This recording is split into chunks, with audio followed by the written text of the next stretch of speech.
So you want to become a co-angler. Well, it's a great place to start if you want to go up.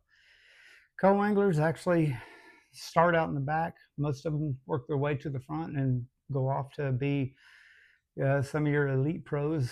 Like for instance, today you got Scott Martin, Justin Lucas, Jeff Sprague, Brian New, all started out in the back of the boat fishing as a co-angler. A little bit about me. I've been fishing out of the back of the boat for about 30 years now. I've done it regionally. I've done the tours traveling across country. It's great because you get to meet a new friend every day you're in a boat with somebody. Um, what is a co-angler? A co-angler is somebody that fishes a pro-am tournament, but they're not considered a pro. The pro is going to be fishing out of the front of the boat. He's going to be making all the decisions of where you're going, your techniques for the day. He'll be manipulating that a little bit too, but anyhow, you're going to be fishing out of the back of the boat. And what it is, the pro, most tournaments have a limit of 5 fish limits. The pro will be catching his 5 fish and putting them in his side of the live well. You will catch your 5 fish and putting them in your side of the live well. And at the end of the day, you take your top 5 fish, you accumulated weight, and you weigh them again against the other co-anglers in the other boats. I guess some of the most common asked questions about being a co-angler. The first one would be, do I use the pro's fishing gear as such as like his rods and reels, his lures? The answer is no. You bring your own fishing rods, you bring your own lures. The other question is, where can I cast? Well, that's kind of a gray area. There's no written rule says you can't cast anywhere you want. The thing is, I just wouldn't suggest you cast out in front of your pro. I mean, that calls for a bad day for both of you in the end, because I mean, first time you do it, he's probably going to warn you, just like, hey, I'm up here, you're back there, fish that there. Second time you do it, he's probably going to give you a come meet Jesus talk. And if you do it again, he's probably going to pinch you off on the bank where you have nowhere to cast besides straight up the back.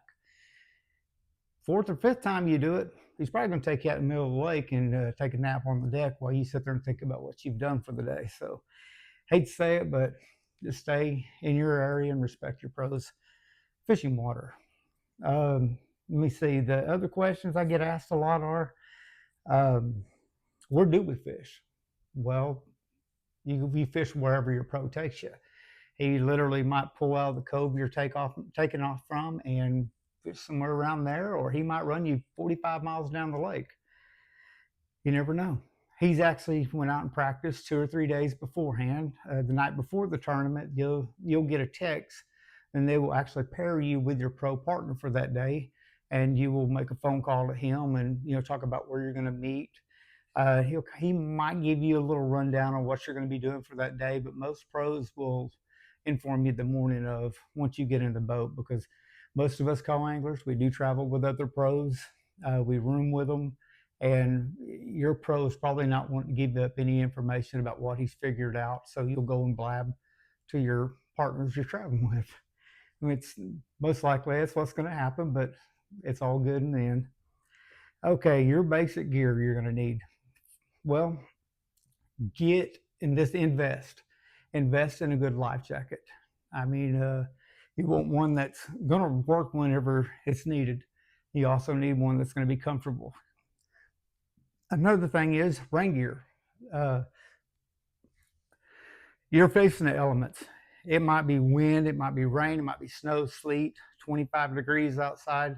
The last thing you want is to be wet all day, because it's miserable, and your pro is just not going to turn off his day to run you back to the ramp so you can go get in the vehicle and warm up a little while.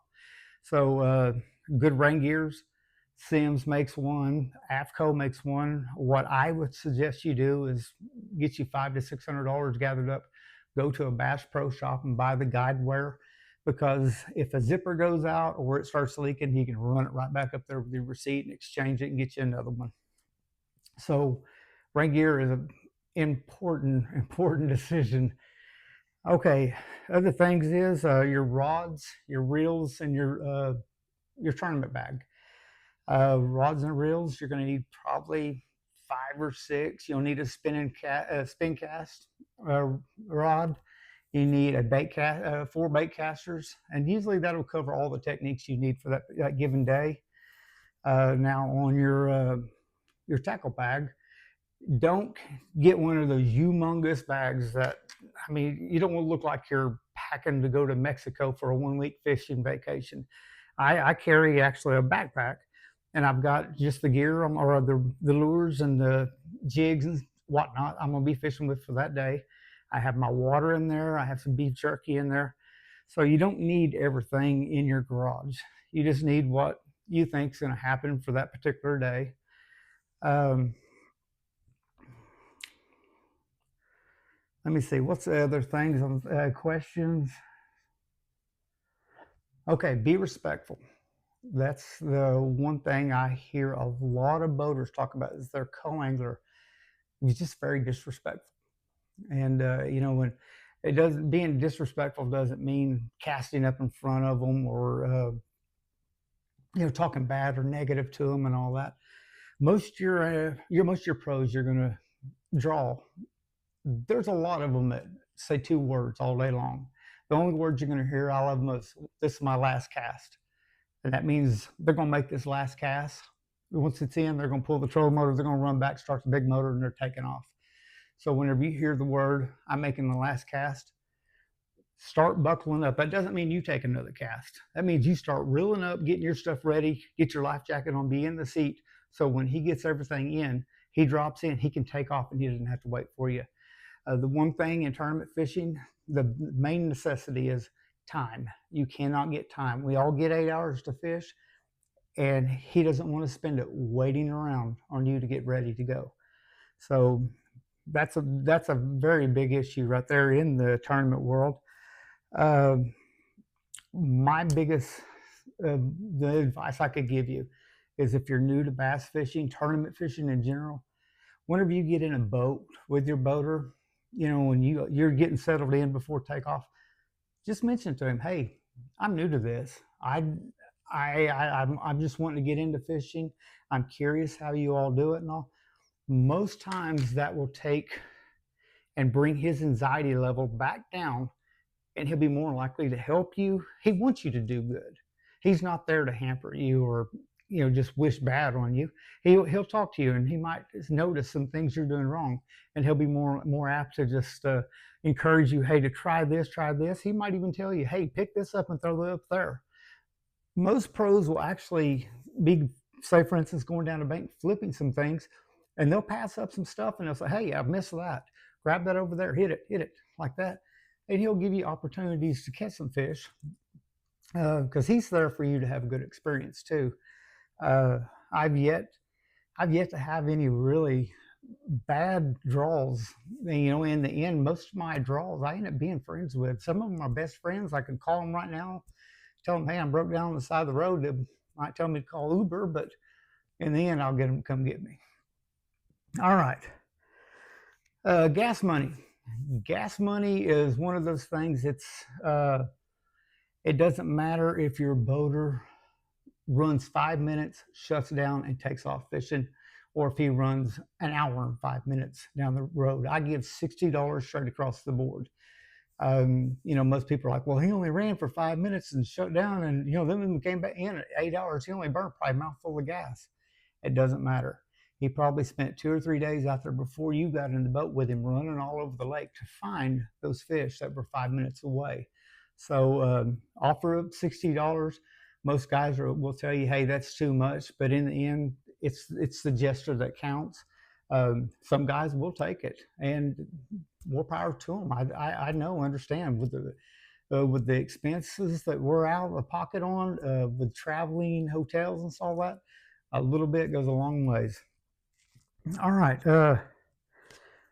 Remember, you're just there to learn. As a new co-angler, you're learning. Ask the questions. If your boater doesn't want to talk, he won't answer. He'll just say, "Well, I'll get back with you," and all that. But just remember, you're there to learn and meet a new friend and have a great experience. And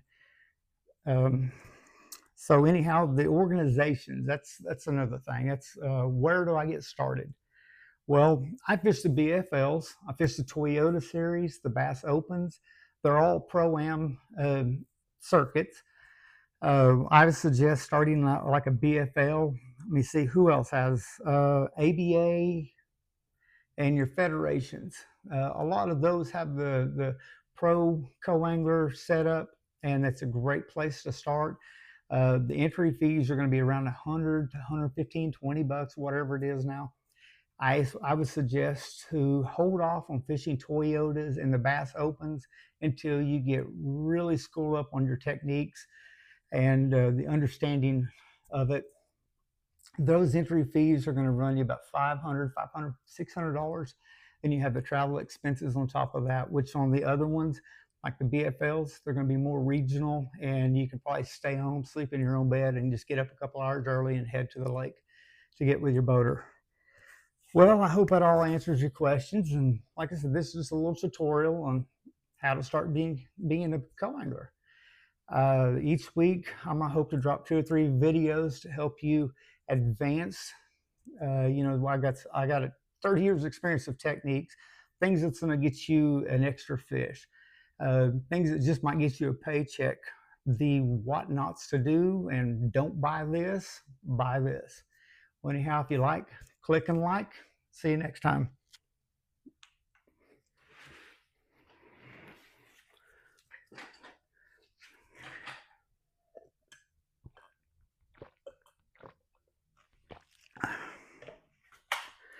Dude, don't suggest.